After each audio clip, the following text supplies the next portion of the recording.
চাচা মিয়া ডক্টর ইউনূসকে নয়, বর্তমান উপদেষ্টাদের যে সরকার রয়েছে তাদের লক্ষ্য করে অনেক জ্ঞানমূলক বক্তব্য প্রয়োগ করেছেন। তিনি বলেছেন, জনগণের কথায় হাঁকবেন, জনগণের কথায় মতবেন, জনগণের কথায় টয়লেট করবেন, জনগণ যা বলে তাই শুনবেন।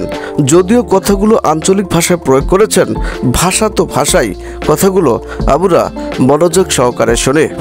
কোথায় টয়লেটে যাবেন, জনগণের কথায় মুতবেন।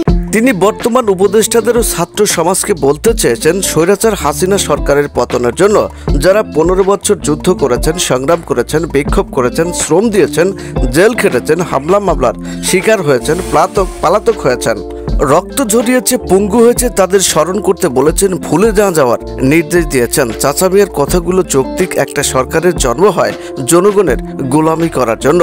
তিনি উপদেষ্টাদের সতর্ক করেছেন, আপনারা উপদেষ্টারা ও তার অধীনস্থ কর্মকর্তারা বিগত অপরাধীদের গ্রেপ্তার করে তাদের কাছ থেকে টাকা খেয়ে বিদেশে যাওয়ার পরিবেশ তৈরি করে দেন, তাহলে জনগণ আপনাদের ছাড়বে না। তার মানে তিনি বোঝাতে চেয়েছেন, আপনারা যা করছেন তার হিসাবও জনগণ আপনাদের কাছ থেকে নেবে। এবং তিনি আরও বলেছেন, ভারত বিরোধী দক্ষ দেশপ্রেমিক মানুষকে আমলাতন্ত্রে যুক্ত করতে হবে, কারণ ভারত আমাদের দেশে ইচ্ছাকৃতভাবে না জানিয়ে বন্যা তৈরি করেছে। পরিশেষে বলা যায়, চাচার মূল বক্তব্য হচ্ছে, 15 বছর যারা স্বৈরাচার পতনে রক্ত ঘাম ছড়ালো তাদের তিনি উপদেষ্টা পরিষদে দেখতে পান নাই, এবং জাতীয় নাগরিক যে কমিটি হয়েছে সেখানেও তিনি দেখতে পাচ্ছেন না। তো করেন, সমস্যা নেই, কিন্তু জিনিসপত্রের দাম কমান, এটাই তার মূল বক্তব্য। তো সবাই ভালো থাকবেন, আল্লাহ হাফেজ।